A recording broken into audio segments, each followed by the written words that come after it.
Halo semuanya, pada hari ini saya akan memberikan contoh tutorial untuk melakukan pemodelan farmakokinetika berbasis populasi.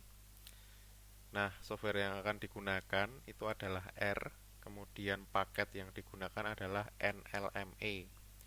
Sebenarnya ada paket-paket lain yang lebih baik, misalnya NLMXR atau Cymix. Hanya saja proses instalasinya untuk NLMXR cukup sulit karena harus menginstal beberapa paket bahasa Python. Kemudian untuk Cymix itu scriptnya cukup rumit. Nah, sehingga dalam praktikum ini nanti yang digunakan adalah paket NLME saja yang cukup mudah. Walaupun tidak bisa melakukan pemodelan stokastik, tapi setidaknya bisa melakukan pemodelan efek campuran nonlinier. Oke, langkah pertama yang mesti dilakukan itu adalah mengatur working directory. Nah, di sini tergantung pada masing-masing komputer ya. Kebetulan di saya set working directory-nya ada di OneDrive. OneDrive saya, kemudian di dalam working directory tersebut saya sudah memasukkan di sini ada script, kemudian ada data theophylline yang lengkap. Ini theophylline.csv, kemudian theophylline yang datanya tidak lengkap. Itu dibikin dengan nama theophylline underscore sparse. Nah, ini direktorinya saya taruh di sini. Nah, kemudian perhatikan juga nanti kalau menuliskan directory itu tanda slash-nya seperti ini ya. Mungkin agak berbeda. Di Windows harus diubah seperti ini. Kemudian yang harus dilakukan juga pertama kali adalah menginstal paket NLMA. Rumusnya adalah install.package dalam kurung tanda petik NLMA. Nah, jika ini sudah diinstal maka dapat diabaikan. Selanjutnya, jika sudah panggil paket NLMA, caranya adalah library dalam kurung NLMA. Kita panggil, nah kalau sini sudah terpanggil. Kemudian kita impor data. Nah, di sini saya mulai dulu dengan data yang lengkap, yaitu theophylline.csv. Nah, karena working directory-nya tadi sudah saya atur sebelumnya, sudah diatur ya sini. Jadi nanti tinggal read saja. Nanti saya beri nama data 1. Dia akan read.csv theophylline.csv. Nah, ini datanya sudah di read. Kemudian gimana kalau kita mau melihat datanya? Tinggal view dalam kurung data 1. Nah, maka akan muncul di sini. Ini adalah data theophylline. Ini adalah subjek, subjek 1, kemudian subjek 2 dan seterusnya sampai ada 12 subjek. Kemudian ini adalah berat badannya. Ini adalah dosisnya dalam miligram per kilogram berat badan. Kemudian ini adalah time atau waktu pengambilan sampel. Dan ini adalah konsentrasi obat dalam plasma. Cons ya. Oke, ini datanya. Kemudian kita perlu membuat data 1 ini menjadi data terkelompok. Nah, nanti saya beri nama dat1.gr, artinya sudah grouping ya, atau sudah grup atau dikategorikan atau dikelompokkan. Nah, perintahnya adalah data1.gr, kemudian ditanda seperti ini. Lalu grouped data dalam kurung cons itu konsentrasi. Kemudian tanda seperti ini time. Nah, kemudian karena saya mau mengelompokkan berdasarkan subjek, maka saya beri tanda garis tegak ini kemudian subjek. Lalu datanya sama dengan s.data.frame data 1 karena yang mau saya kelompokkan adalah data 1. Kemudian labelnya di sini saya beri nama listnya x-nya time, kemudian y-nya cons labelnya. Unitnya adalah kalau x itu adalah jam atau hours dalam kurung h ini ya. Y sama dengan miligram per liter, jadi dalam kurung miligram per liter. Nah, jika sudah tinggal di run.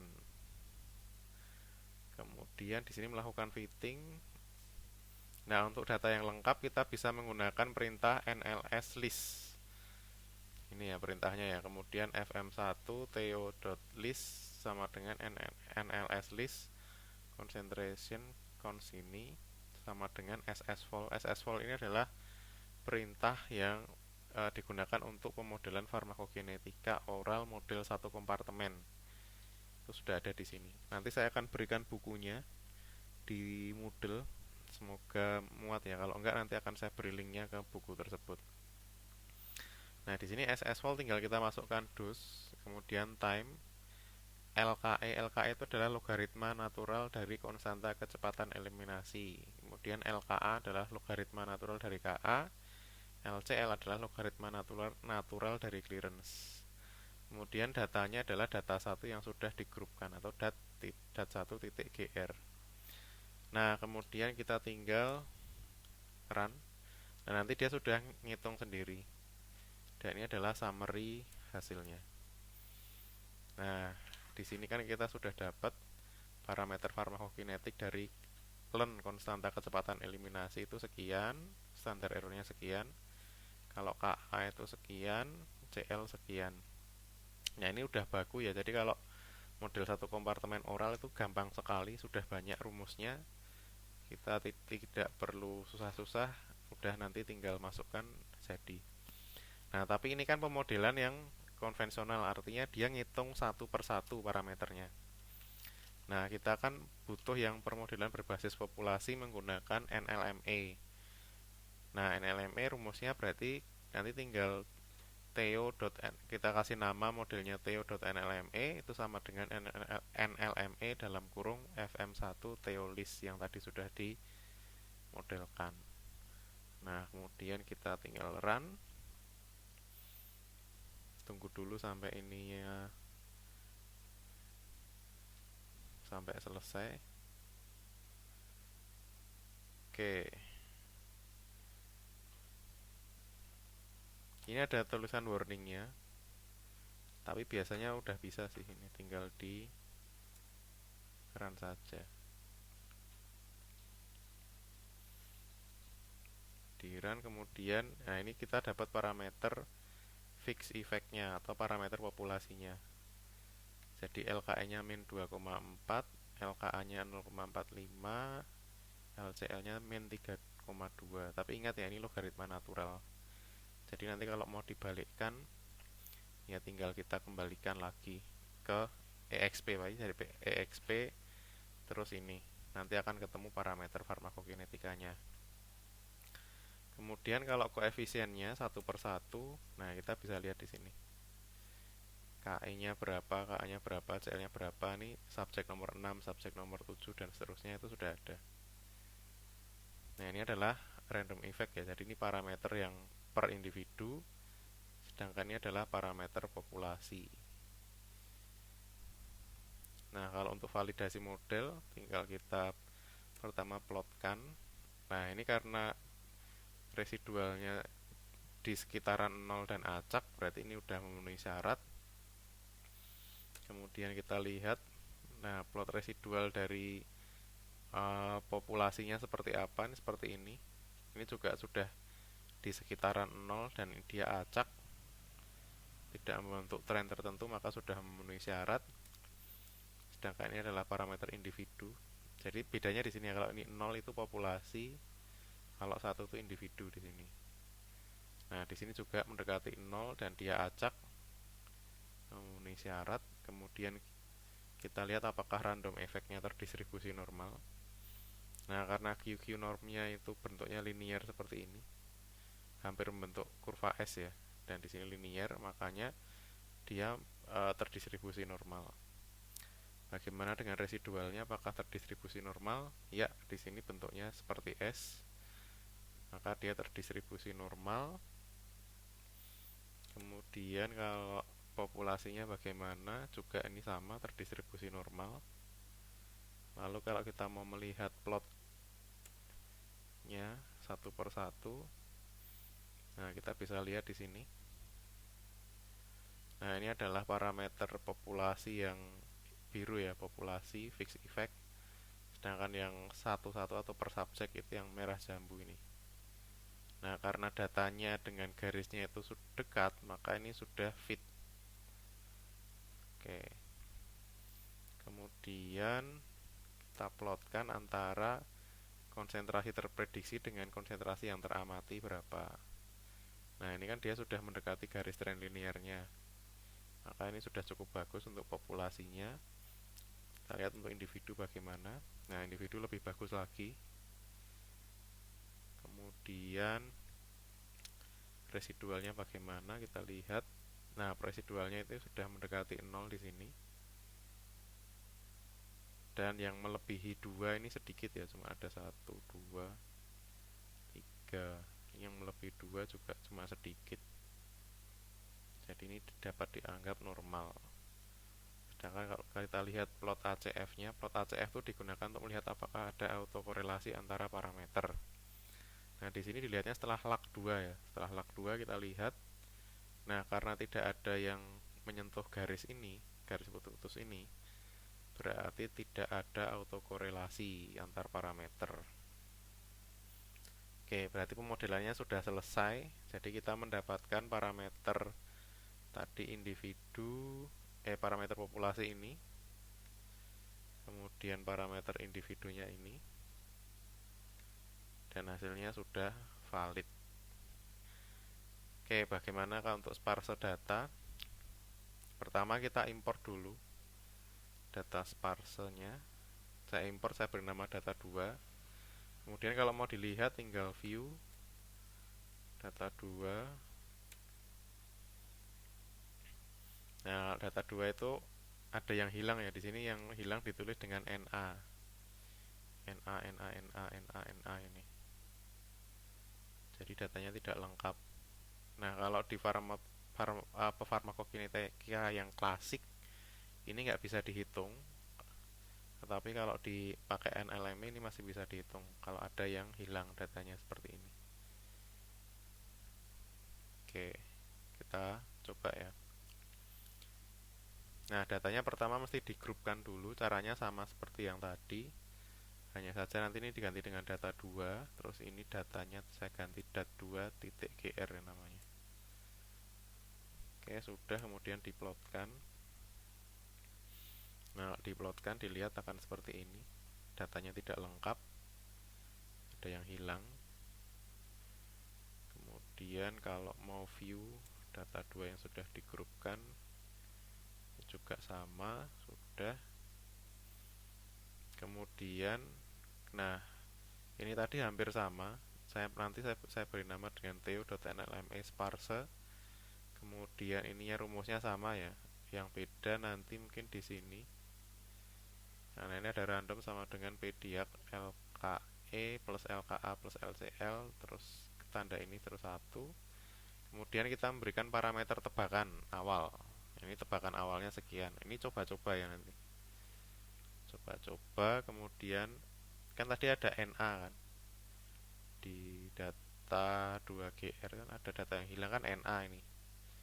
Nah, action untuk NA-nya apa? Jadi NA action-nya di sini saya kasih pas. Jadi nanti data-data yang NA itu akan di pas saja, jadi tidak dianggap ya atau diabaikan. Kemudian NA pattern-nya itu ada di mana? Itu kan ada di konsentrasi tadi, di concentration. Nah, di concentration berarti nanti di sini ditulis is.na-nya di cons ini. Nah, jika sudah, kita run saja. Oke, ini sudah. Kemudian kita lihat, pastinya lihat summary-nya dulu ya. Oke, summary-nya bagaimana? Nah, ini dilihat di sini kalau untuk fixed effect. Nah, ini udah ada. KE-nya sekian, KA-nya sekian, LCL-nya sekian. Sudah ada. Tidak jauh berbeda dengan yang tadi ya. Coba tadi dilihat. Yang tadi